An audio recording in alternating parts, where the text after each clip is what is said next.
Arthur's family truth. The call came just as I was about to open the car door. I looked at the name, Hank Pierce, the plumber. I didn't answer right away. Then I picked up. He didn't greet me, didn't explain.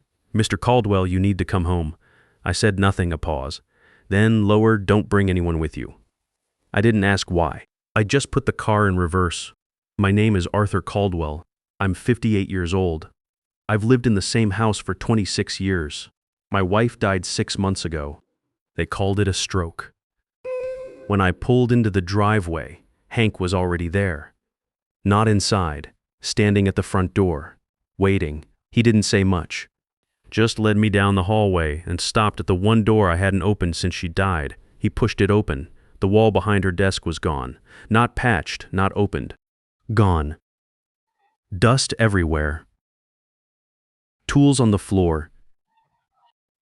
And behind it, a space that shouldn't have been there. In the back corner, set into the wall like it had always belonged, there was a small digital safe. I stopped the second I saw it, Hank said. His voice was still tight. "Didn't touch a thing, Mr. Caldwell.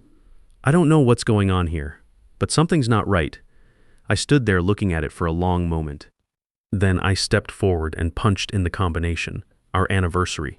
June 3rd, 0 to 6, 0 to 3. The day Susan and I promised to share everything. The lock clicked open. Inside, Susan's leather journal, the one she kept in her desk drawer. The one I'd seen her writing in for years, without ever asking what she wrote. A USB drive, and a stack of manila folders, each one tabbed with a name in her handwriting. Eric Caldwell, Diana Caldwell, Dr. Norman Voss, Clifford Harmon. I stared at those names for a while. Clifford Harmon, my best friend of 25 years. I told Hank to go home. He gave me a long look before he left, like he was thinking about saying something but couldn't decide what. After the front door closed, I sat down at Susan's desk, opened the journal to the first page, and started reading. The first line stopped me cold. "Arthur, if you're reading this, I'm already gone, and it wasn't an accident." I set the journal down, picked it back up, and read the sentence again. Then I turned the page. She had started writing in March 2023, more than a year before she died. The early entries were careful, methodical. She'd noticed money moving through the company accounts, small transfers at first, then bigger ones, $780,000 over 3 years, all of it traced back to Eric. She tracked every transaction herself, kept copies, said nothing to anyone because she wasn't ready to believe what she was seeing. By August 2023, she'd shifted her attention to Diana, our daughter-in-law, the woman Eric had married 3 years earlier and who had, in that time, become a fixture in our house, at our table, in our lives. Susan had started digging into Diana's past, previous marriages, previous husbands, previous deaths. I should have stopped there and called someone. I know that now. Instead, I kept reading. By January 2024, Susan was getting sick. Nausea, hair falling out. Confusion she described as fog that won't lift. She'd started wondering about her vitamins, the ones Dr. Voss had prescribed. And then, almost as an aside in one entry, she wrote, "Clifford introduced Voss to us 10 years ago. I keep coming back to that." The last few entries were barely legible. Shaky, uneven lines across the page. A woman running out of time and trying to hold the pen steady long enough to finish what she'd started. The final note was in pencil. Large unsteady letters. USB drive. Listen. April 10th. April 10th. 2 days before she died, I reached for the USB drive. I plugged the drive into Susan's old laptop, one file and audio recording dated April 10th. I clicked play, static. Then her voice, it was quieter than I remembered. A little hoarse, but steady, the way Susan always got when she'd made up her mind about something. "Arthur, if you're hearing this, I ran out of time. I need you to look at my medical records. Voss is lying. What happened to me? It wasn't a stroke. The symptoms match thallium poisoning. Hair loss, confusion, nausea for months. I know it wasn't natural. I pressed my hand over my mouth. And Clifford, he never got over what happened between us before you and I ever met. He came back into our lives in 1999, and I told myself he'd moved on. I was wrong. He introduced Voss to us. He loaned Eric money when Eric was desperate. He's been there the whole time, Arthur, in the background, watching, waiting. I've left everything I found with my lawyer, Nadine Walsh. She has instructions. A long pause. I could hear her breathing. Please be careful. Don't trust Eric. Don't trust Diana. And don't trust Clifford. Another pause, then softer. I love you. I will always love you. The recording ended. I sat in the dark office for a long time after that. The rain had started outside, tapping against the window the same way Susan's fingers used to tap on the desk when she was working through a problem. I kept sitting there until I realized I'd been staring at nothing for 20 minutes. Then I heard a car pull into the driveway. Eric and Diana. Their usual weekly check-in. I hadn't moved the folders. The journal was still open on the desk. I had maybe 30 seconds. I swept everything into the desk drawer, shut it, walked to the front door, and opened it before they could knock. Eric stood there with rain on his jacket, smiling. Diana was just behind him, her eyes doing that thing they always did, moving, checking, cataloging. Hey, Dad. Hope we're not too early. Not at all, I said. Come in. We sat in the living room. Diana brought up my will within 15 minutes. Framed it as concern. You've been through so much, these things should be in order, while Eric mentioned a lawyer named Lester Grady who could help simplify everything. I said I'd think about it. They stayed another 40 minutes. Eric kept steering the conversation back to the company, to my retirement plans, to what I intended to do with my shares. Diana watched me the whole time in that quiet, patient way of hers. When I excused myself to the bathroom, I stopped in the hallway and listened. Their voices dropped immediately. Diana, do you think he found it? Eric, if he did, we need to move faster. Diana, then maybe it's time to... I flushed the toilet and walked back in. They both looked up, smiling. After they left, I locked the deadbolt, then the chain. Then I stood in the hallway with my back against the door and stayed there for a while. I found the camera an hour later. Small lamp in the living room, a Christmas gift from Eric and Diana. I picked it up, turned it over. A lens no bigger than a button, set into the base, still warm. They'd been watching me, I didn't know for how long. The next morning I drove downtown. Dorian Reeves had a third-floor office in an old brick building. No elevator, frosted glass door. The kind of place that looks like it hasn't changed since 1987. Former Portland PD. The framed commendation on the wall behind his desk was from 2009. He had the kind of eyes that make you feel like he's already done the math before you finish the sentence. I put everything on his desk, the USB drive, the journal, the camera from the lamp. He read and listened without interrupting. When I finished, he turned his monitor toward me. Diana's real name wasn't Diana. She'd used 2 other identities before she became Diana Caldwell. The first was Brenda Whitman, married to a man named Stanley Reed in Colorado, 2005. Stanley died in a hiking accident. His climbing harness failed. She collected $450,000 in life insurance and disappeared. 3 years later, she was Norma Blackwell in California, married to Lyle Bennett. Lyle died in a boat explosion on the lake, faulty fuel line, according to the report. She collected $620,000 and disappeared again. She started researching your family in 2013, Dorian said. Digital footprints, public records, business filings, property holdings. She knew exactly what Caldwell Medical Supply was worth before she ever shook Eric's hand. I didn't say anything for a moment, and Eric, I finally asked. Dorian pulled up another screen. Offshore accounts, wire transfers going back 3 years. 780,000 moved in pieces. Small enough not to trigger flags, large enough to add up fast. Some of it went to repay Clifford's $300,000 loan. Some went to Diana. The rest was untraceable. Your son is either being manipulated or he's in it, Dorian said. Either way, your wife found out, and now you're the one who knows. He leaned back in his chair. They're going to come at you, Mr. Caldwell. Probably already have started. He was right. 3 days later, I woke up to a bank alert on my phone. $50,000 transferred to a Cayman Islands account at 6:32 in the morning.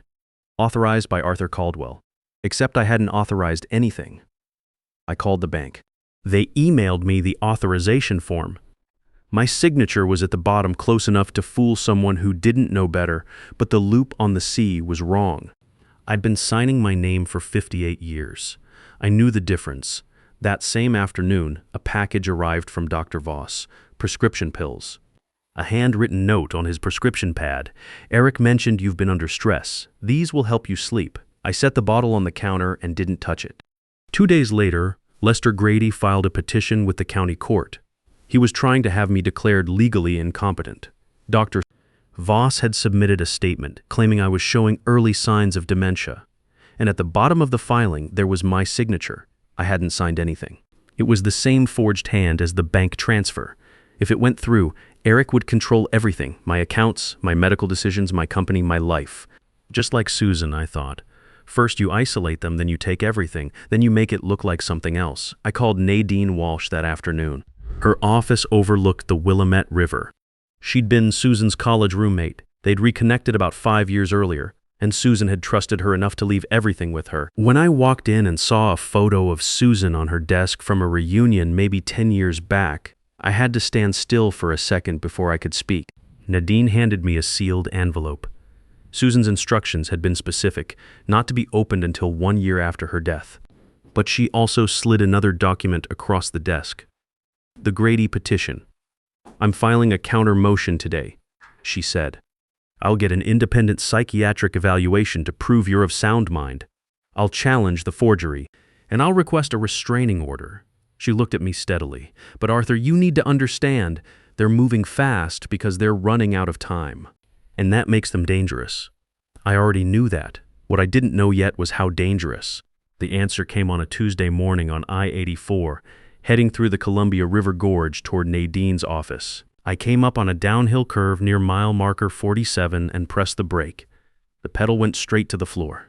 Nothing. I pressed again. Still nothing. The speed climbed 50, 55, 60. The curve was right there and beyond the guardrail. The ground dropped 60 feet into the ravine below. I yanked the emergency brake. The rear wheels locked. The car fishtailed hard across the lane, and I aimed for the guardrail at an angle.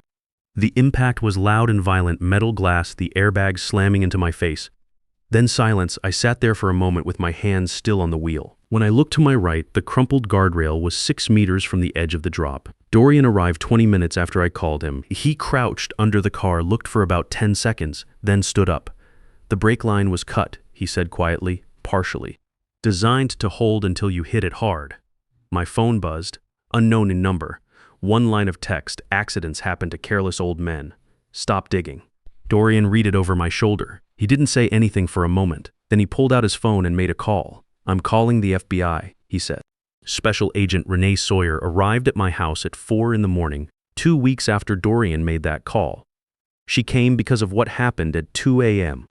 A man named Dwayne Pollard had come through my back door with a suppressed handgun and a syringe loaded with enough potassium chloride to stop a heart. In his sleep, the medical examiner later told me it would have looked exactly like a natural cardiac event. Dorian had been staying with me since the brake line. He heard Pollard come in, caught him in the living room before he reached the stairs, and held him on the floor until the Portland PD arrived. Sawyer sat across from me at my kitchen table while her team processed the scene. Mid-40s, sharp eyes, no wasted words. She reviewed the evidence, looked at everything Dorian and I had built up over the previous 2 weeks, and then asked me one question. "The message on Pollard's phone says before Thanksgiving. That's 3 weeks away. Do you know why that date matters?" I thought about it. Eric and Diana hosted Thanksgiving every year. They'd already sent me an invitation. A week earlier I would have said yes without thinking twice. "It's a trap," I said. "Yes," Sawyer said. "So let's set one of our own." The FBI moved me to a safe house in Beaverton for 2 weeks while Sawyer's team built the case. What they found in that time was worse than anything I'd handed them. Forensic accountants traced the $780,000 in detail. Small transfers starting in 2021, growing bolder as Eric realized no one was checking. Clifford's $300,000 loan had been the hook. Once Eric couldn't repay it, Clifford owned him. Some of the money went back to Clifford, some went to Diana. The rest vanished into accounts that took the FBI's Financial Crimes Unit days to even locate. Then Sawyer came to me with a court order in her hand. She needed my signature to exhume Susan's body. I signed it. My hand was steady. "I don't know how, Doctor." Sylvia Marsh, the ER physician who had treated me after the brake failure, conducted the new autopsy. The results came back 8 days later. Thallium in the bone marrow, in hair samples from the original autopsy. Susan had been poisoned over a period of 3 to 6 months. The official cause of death was changed from stroke to homicide by poisoning. Sawyer showed me the report in the safe house. I read it twice. Then I set it down and didn't say anything for a while. Susan had known. She'd written it down, recorded it, hidden it in a wall, and tried to get it to me before they finished. And I had been walking past that office door for 6 months, telling myself I wasn't ready to open it. I should have opened it sooner. That's the part that still stays with me. The FBI also reopened both of Diana's previous cases. Stanley Reed's climbing harness was re-examined. The fraying was consistent with deliberate cutting, not wear. Lyle Bennett's boat explosion. Traces of accelerant found in debris from the original investigation, never followed up on. Both cases were reclassified as homicides. Diana had done this 3 times. Susan was the third. 2 weeks in, Sawyer sat across from me again. We can arrest Eric for embezzlement. We can charge Diana with 3 counts of murder across 3 states. We can take Voss and Grady as accessories. She paused. But Clifford, every connection to him runs through shell companies and intermediaries. His lawyers would tear us apart in court. Unless we get him to say it himself. I already knew what she was going to say next. Thanksgiving dinner. I said, your house, fully wired. You invite all of them. You get them talking, get them arguing, get them to slip. Clifford is the smartest one in the room. Don't push him early. Let the others go first. When it's just him left, you push, and if they try to leave, we'll be watching. Dorian will be in the kitchen. My team will be outside. 30 seconds from your safe word to breach? 30 seconds felt like a long time, but I said yes. The FBI wired my house the Tuesday before Thanksgiving. Cameras in every room, microphones in the light fixtures, in the smoke detectors, in the decorative vases Susan had kept on the dining room shelf. A panic button disguised as a book on the living room shelf. Sawyer walked me through everything twice. Safe word, Susan's favorite. Say it, and they come in immediately. I sent handwritten invitations to all of them. Eric, Diana, Dr. Voss, Lester Grady, Clifford. Personal notes, gentle tone, exactly the kind of thing Susan would have written. I said I didn't want to spend another holiday estranged.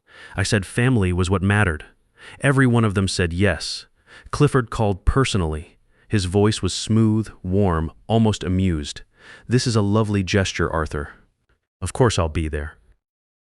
There was something underneath it, not suspicion exactly, more like curiosity. He knew something had shifted. He was too smart not to, but he was also too arrogant to think I had anything real on him. That was his mistake.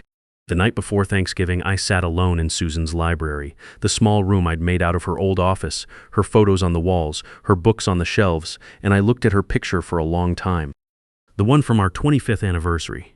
She was laughing at something I'd said, head tilted slightly, completely at ease. I told her what I was going to do the next day. I told her I was sorry it took me 6 months to open that door.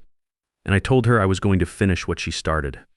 The room was quiet. Outside, the wind moved through the trees. I went to bed. I didn't sleep much. But when I got up the next morning and put on the Navy suit she'd always said made me look distinguished, my hands weren't shaking. I was ready. By 7 p.m., they were all seated at my table. Eric and Diana to my right, Clifford to my left, Voss and Grady across from me. My neighbors Howard and Mabel Barker at the far end, innocent, unsuspecting. There because Sawyer wanted witnesses in the room who had no part in any of it. The table looked exactly the way Susan used to set it for the holidays. Good china, candles, everything in place. Dorian was in the kitchen. Sawyer's team was in a van on the street outside. 30 seconds, small talk through the appetizers. Eric asked how I'd been sleeping. Deanna complimented the centerpiece. Clifford poured his own wine and settled in like a man who had nowhere else to be and nothing to worry about. I let it run for 20 minutes. Then I stood up and tapped my glass. I want to thank everyone for being here, I said. Some of you I've known for a long time. Some of you I thought I knew well. The table went quiet. I turned to Voss first. I slid the new autopsy report across to him, the one doctor. Marsh had completed 6 weeks earlier. Thallium in the bone marrow. Cause of death amended to homicide by poisoning. He looked at it without picking it up. I didn't know anything about. I played the audio on my phone. His own voice recorded by the FBI months before. The patient's decline is progressing as expected. Then Clifford's voice answering, "Good, keep me informed." Voss went pale. He didn't say another word the rest of the night. Grady pushed his chair back. "I'm not sitting here for this." Dorian stepped out of the kitchen and stood in the doorway. "Sit down, Mr. Grady." Grady sat. I laid Diana's history on the table next. The photographs, the insurance records, the re-examination reports from Colorado and California. Brenda Whitman and Stanley Reed. Norma Blackwell and Lyle Bennett. $450,000 the first time, $620,000 the second. Both deaths reclassified as homicides. I placed each document down slowly, one at a time, and let her look at all of it. You've been doing this a long time, I said. You find men with money, you get close, you wait for the right moment. Susan was in the way, so you took care of her too. Diana looked at the documents, then at me. Her expression didn't change. You can't prove I had anything to do with Susan. The offshore account that paid Voss runs through 3 shell companies, I said. The FBI traced it back to Clifford's holding company in Delaware. Try again, she said nothing after that. Just sat there, perfectly still waiting to see what came next. I looked at Eric. He'd been unraveling since I played the audio recording. His hands were under the table, but I could see his shoulders shaking. Deanna leaned toward him and said quietly, "Don't say a word," but it was already too late for that. "Did you know when you married her?" I asked him. "Did you know what she was?" He shook his head. His voice came out broken. "Not at first. I swear I didn't know about Susan. Not until February. And by then, he stopped. Started again. By then, Clifford said if I didn't go along with it, I'd go down for the money. He said there was no way out. He looked at me and I could see how much it cost him to say the next part. I'm sorry, Dad. I'm so sorry. It was Clifford's plan. All of it, from the beginning. I was just stupid enough to let him in." The table was completely silent. I turned to Clifford. He hadn't moved. He was still holding his wine glass, watching everything with the same calm expression he'd worn all night. When I looked at him, he set the glass down slowly and met my eyes. Something shifted in his face. Not panic, not fear. More like a decision. "Fine," he said. He stood up. His voice was flat and cold and completely controlled. "You want the truth?" "Yes. I planned it. I buried Eric in gambling debt and then offered him a way out that put him exactly where I needed him. I brought Diana in knowing her full history, 2 dead husbands. I picked her because of that. I owned Voss with a $300,000 gambling debt he could never repay. And I watched Susan get sick for 5 months knowing she chose you over me 25 years ago and never once looked back." He stepped around the corner of the table toward me. "She called your name at the end, Arthur. I was there in that room. I held her hand. And even then, even with everything I'd done, she said your name." His voice dropped. "She should have chosen me. And because she didn't, I made sure you lost everything she gave you." The front door came off its hinges. FBI, nobody move. Agents in tactical gear came through the front and the side door simultaneously. Grady knocked his chair over getting up, then put his hands in the air. Voss didn't move. Eric stood slowly with his hands raised, tears running down his face. Deanna turned toward the back hallway and found Dorian already standing there. Clifford didn't run. He stood exactly where he was and watched Sawyer walk toward him with the cuffs. He looked at me one last time before they turned him around. "You recorded everything," he said. "Susan taught me how." I said. The sentencing was 2 months later. Eric, 12 years, reduced for cooperation. Diana, life, no parole, 3 counts of murder. Voss, 18 years. Grady, 8 years. Clifford, life imprisonment, death penalty under consideration. I visited Eric once before his transfer. Glass partition, phone pressed to my ear. He looked smaller than I'd ever seen him. "She loved you more than anything," he said. "Even at the end, she told me you were the best man she'd ever known." I didn't have much to say to that. I just nodded and stayed until the guard came. In January, the court allowed Nadine to open the sealed envelope early. Inside, 20 years of documents Susan had quietly collected on Clifford, financial records, communications, a paper trail she'd been building long before she knew she was dying. And underneath all of it, a letter. "Arthur, if you're reading this, you survived. I knew you would. You are stronger than you ever believed. I'm sorry I couldn't tell you everything sooner. Whatever time we had left, I wanted it full of love, not fear. Use the time you have now. Live fully. Live for both of us. I love you, always have, always will." Susan also left instructions to establish a foundation, the Susan Caldwell Foundation, $200,000 from our savings, for victims of domestic violence and elder abuse. She set it up while they were poisoning her. That's the part I still can't get my head around. I sold the company in February. Half the proceeds went to her foundation. The other half I used to rebuild what was left.